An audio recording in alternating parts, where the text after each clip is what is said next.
What's up, world? Welcome to another episode of Be Love TV. I'm so excited about this privilege to come into your homes, to come into your lives, and offer you some resources, some entertainment even, as we wade our way through these uncharted experiences, through this time of great trauma, this time where many of us are just trying to make meaning out of our lives. But here is what I love, is that here at Be Love TV, we don't just think about what it means to have love, to share love, and experience love, but we really think about being love, embodying love, and unleashing life. And I'm grateful today that we have two conversation partners with us today, a duo that is a powerhouse in what they do apart and in what they do together. So I'm grateful that Pastors Craig and Shakira are with us today, all the way from Chicagoland.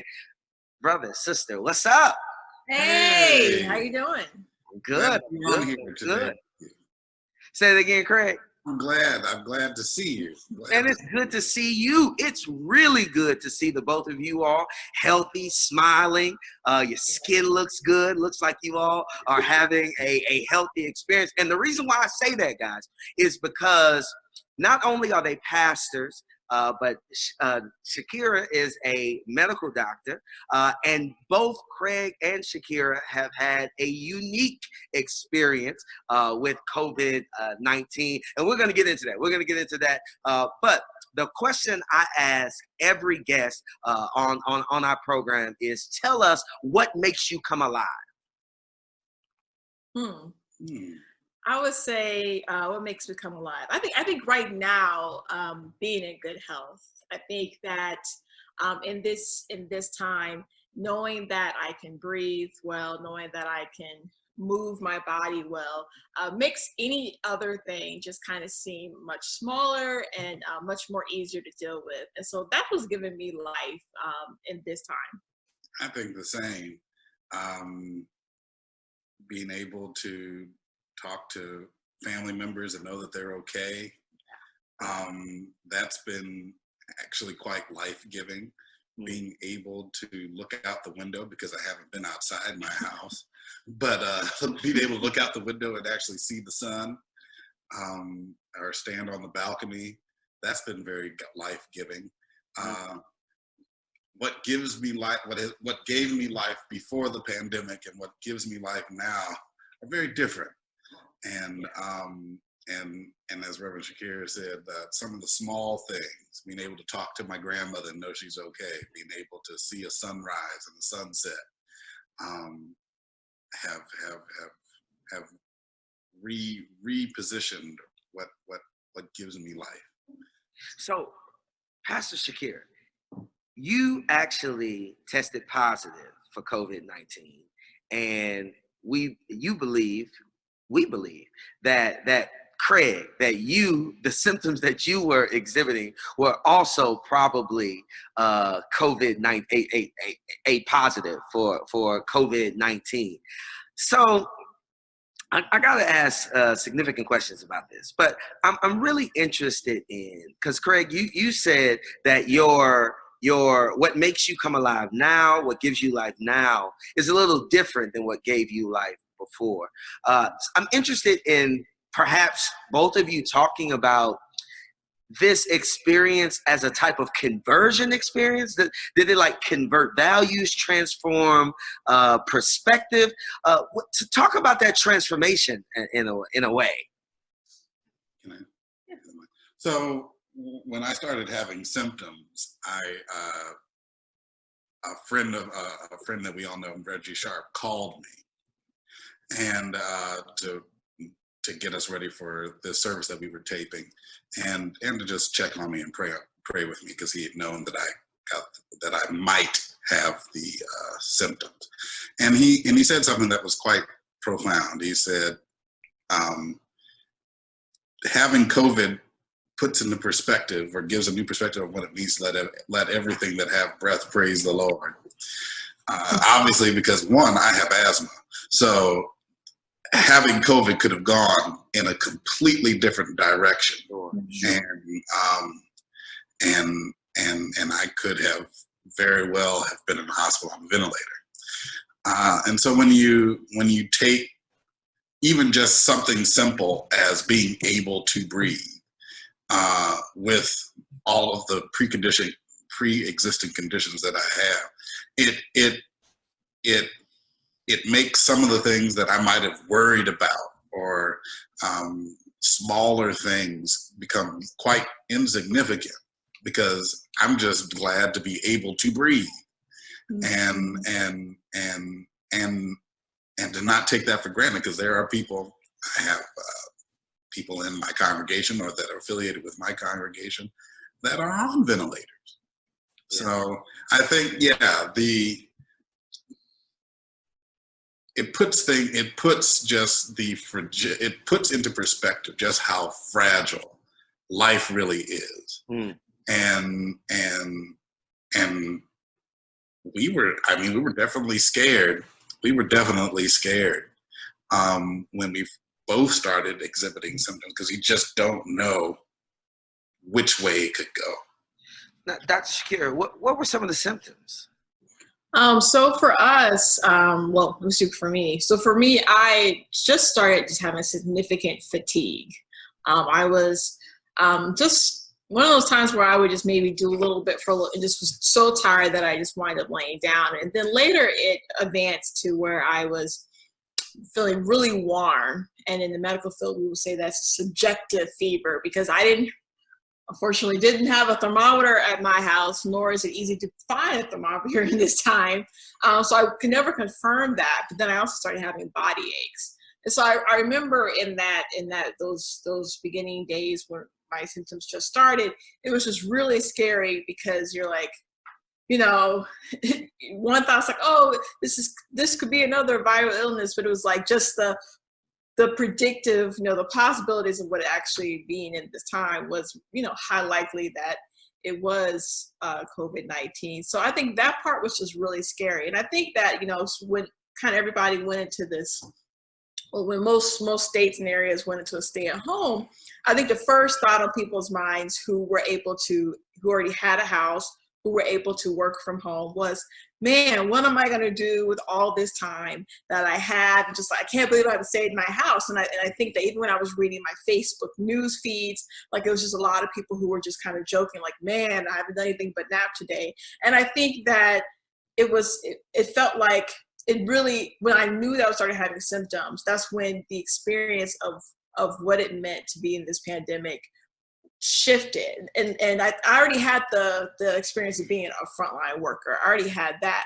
But I think it was a frontline worker, and then to know that, okay, if you're home and you're actually sick and trying to make sure that you stay alive, like it just made it real that so many people are having so many different types of experiences in this pandemic, and that are very, very diverse, based off of income, based off of health, based off of job fields that they're in. It's just kind of, it made it less of what I felt was a lot of memes that were out at that time. Staying alive. Yes. So I mean, Craig, you are you're a mental health first responder of sorts, as a pastor, and Dr. Shakira, you are a frontline medical professional. You're on the front line fighting this. What are some of the greatest anxieties that you both had professionally, as before you knew that you would be one to survive this, before you knew you would be one to contract this? What were those initial professional anxieties for both of you? I think for me, we pretty much, we were already not going out that much before our state stay at home. But when our stay at home started, we completely were staying at home. But there was this anxiety, because it was like, despite us doing all these things, despite us getting things delivered or shipped or whatever, just knowing that I had to still leave the house to go to work, just felt really, really anxious, because it was just, of course, the fear of not only contracting the virus, but bringing it to the home. So like, even home didn't feel safe as home normally does. And so I think those were really the anxieties, because as everybody knows, like, you just don't know exactly how your body is going to respond. And so even if it's more people who do better than people who don't do well, you just don't know if you're going to be in that fraction of people who don't do well. Mm-hmm. I think obviously pastoral care as a pastor of a congregation, doing the ability to be able to do hands-on pastoral care was a big anxiety for me, especially around funerals. That and we've had several members or affiliate members who have passed away, and with the exception of one family, have been trying to steer people to immediate cremation or immediate burial, and letting them know that I cannot come and do your service. And I know for one of the families, I was really afraid that was going to affect their membership at the church. They understood, and we got through that one. But it's been being able to be hands-on with my congregation is a big part of my ministry, and so Sure. not being able to do that and sort of wondering how are we going to keep a congregation together if you can't reach out and touch people. So what sort of in-home measures did you two take to kind of prevent spreading it to the other? So unfortunately it didn't seem to work, but and who knows, I think we probably exposed each other before there were symptoms that were present. We basically lived in different parts of the house, and even in that, we recognized that we were privileged enough to be able to have a bathroom for each person, and then a space for each person to sleep. And so we took those measures, and then, me coming from work, I would completely throw everything immediately into the washing machine, take a shower to just try to complete. This was like way earlier before, it was like early March.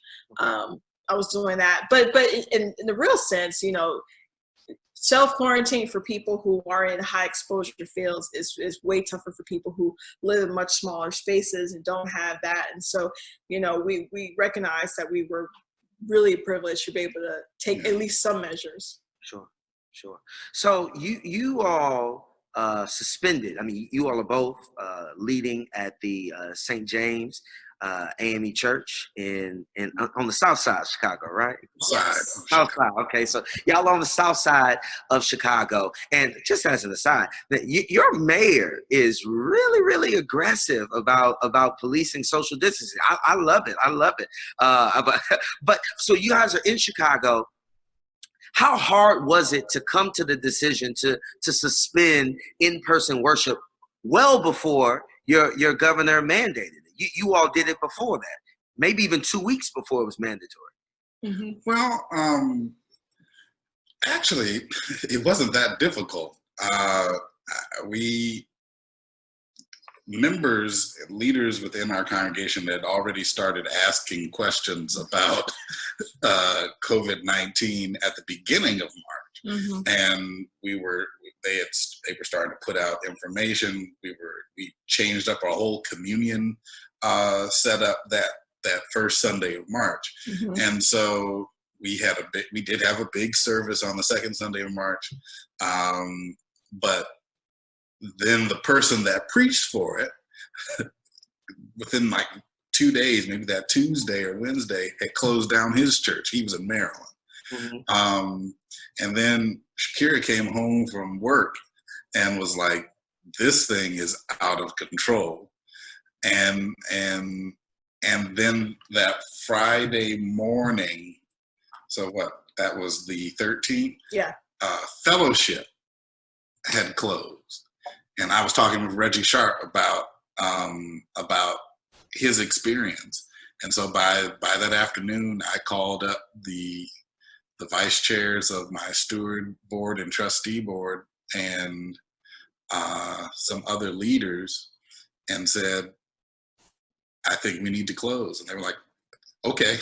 And I think that the thought process that went into that is, at that time, most places that were closing were the larger churches. And so I think that it was mainly a lot of the places where they were starting to decrease the numbers of people who could be in groups. I think at that time the limit was like 250. But as a health professional, in that moment, it was like, I know that as a church, we don't have the capacity to assemble in the time that there is a pandemic. Like it was just because as a health professional, I'm like, we're already stressed and anxious.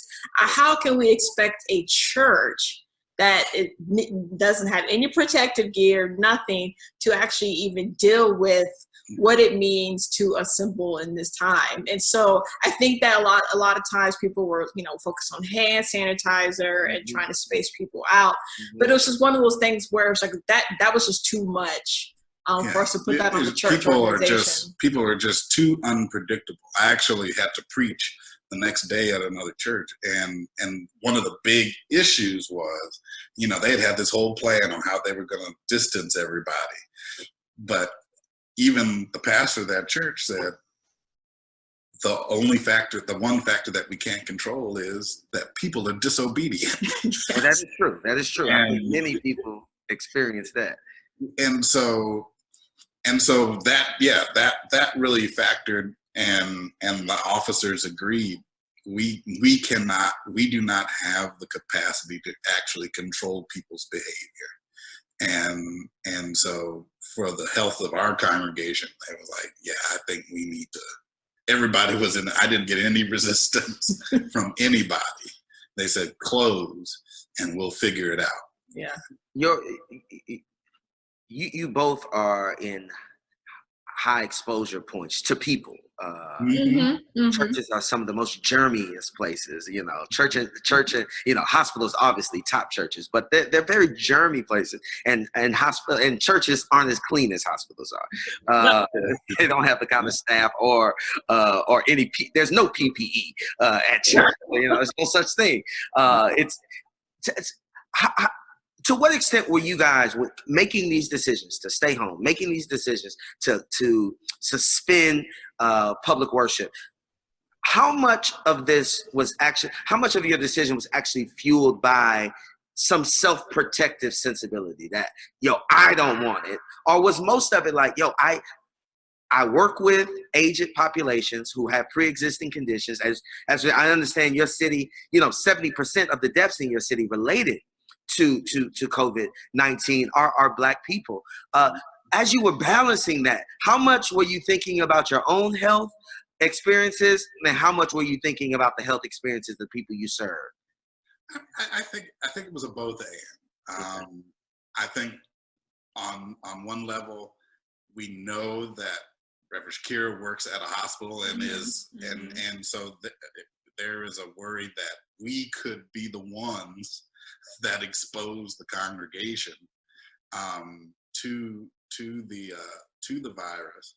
Of course, I think as one who also has pre-existing conditions, it was also in my better interest to stay in, and our better interest to stay at home. So I think it was both in an interest to preserve our lives so that we can continue to lead our congregation, but also because we did not want to expose, given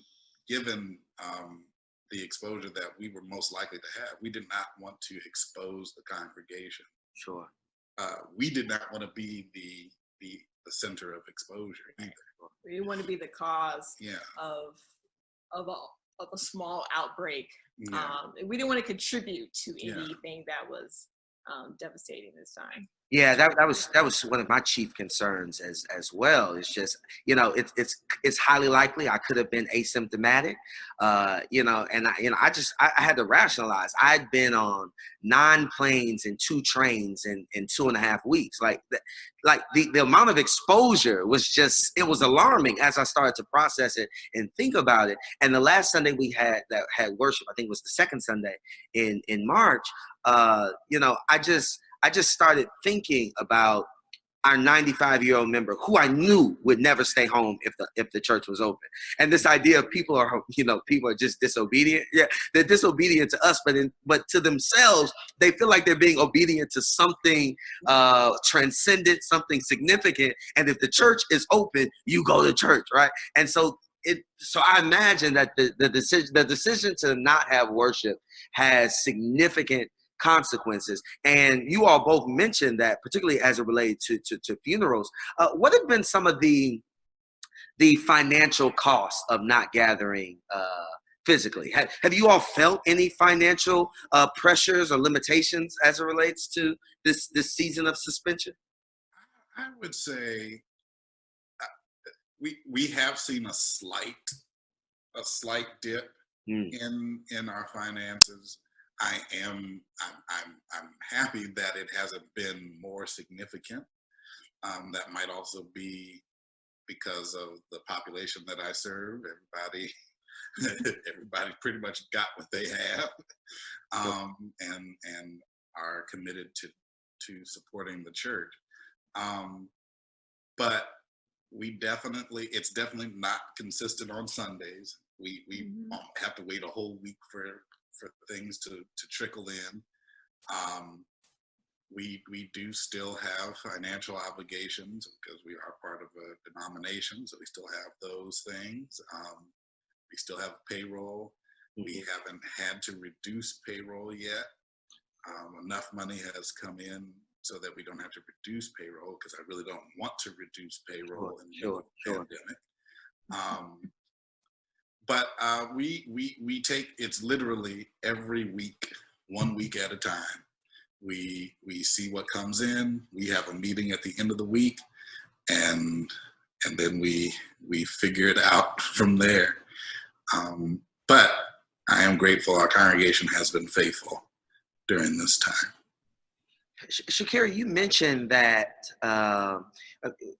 you mentioned the sort of the kind of concern of exposing people in the, you're a doctor, you're on the front line, exposing people in the congregation to it, to be responsible for a small outbreak. That's a significant weight to carry.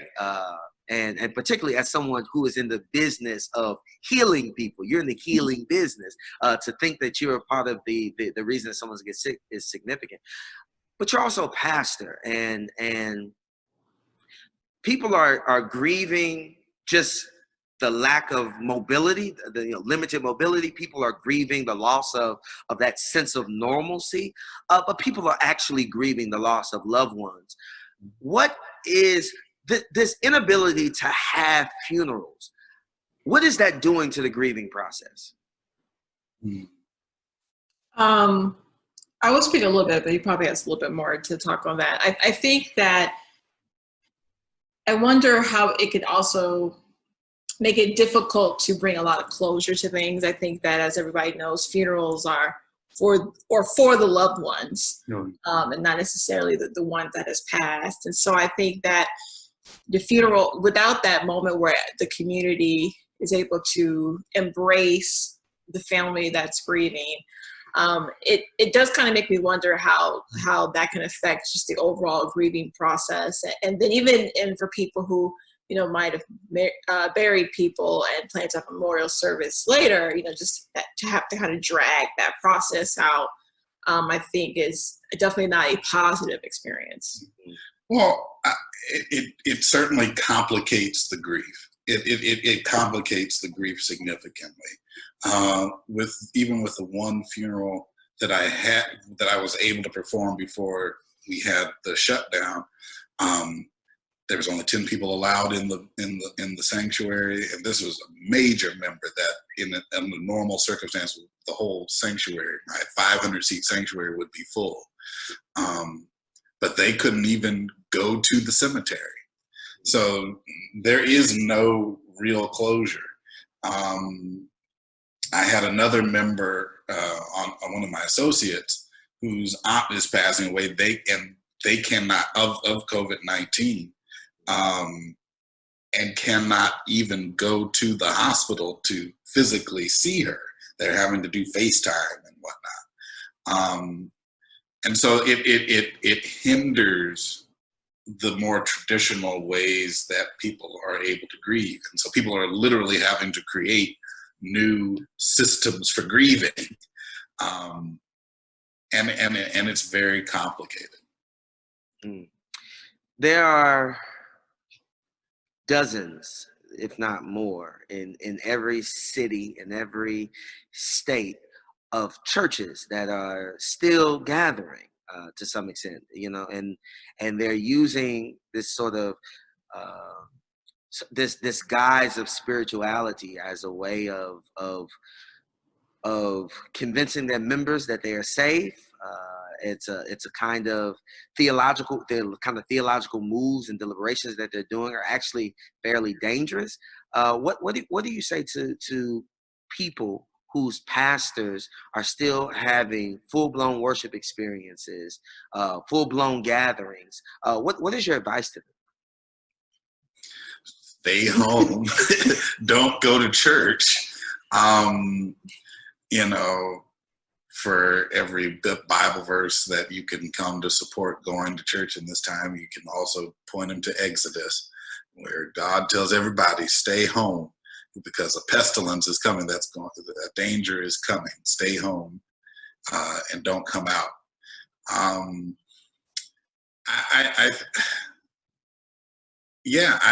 just think that if people, one of the point of leadership is to sometimes tell people where to go, and so I don't know. I would just say stay home. God will understand. That's sort of where I am. I don't know. I mean, I think it also, you have a better way of articulating it. I mean, I think it calls everyone to really understand how God works and how God serves and how God is present in our lives. And I think that by limiting God to a building, I think really does a disservice to the omnipresence of God. And I think that, we, in a time period where, a lot of our colleagues still have a team of 10 people or, 8 people streaming, because we actually, tested positive and had symptoms, we couldn't even do that. Like, we had to literally learn and quickly figure out how do we minister to our congregation through our house. And so it's made us very humble, because I think you realize that you're only dependent on just the move of God. Like, you can do all these human things, but in the day, like, we have to just let God do God's work. And I think that keeps us from making pastors and their staff kind of become these demigods of, like, you can only access the presence of God if you are right near me. It sort of, it makes you really, really rethink, what does it mean to not just go to church and do church, but to be church? And being church is not just a location. Yeah. But it is a posture. It is a posture of belief. It is more than just the building. Mm-hmm.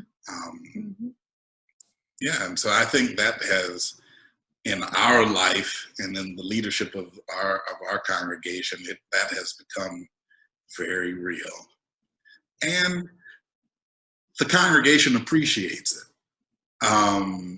I've gotten emails, people have texted me and were like, thank you for shutting down. Mm-hmm. Mm-hmm.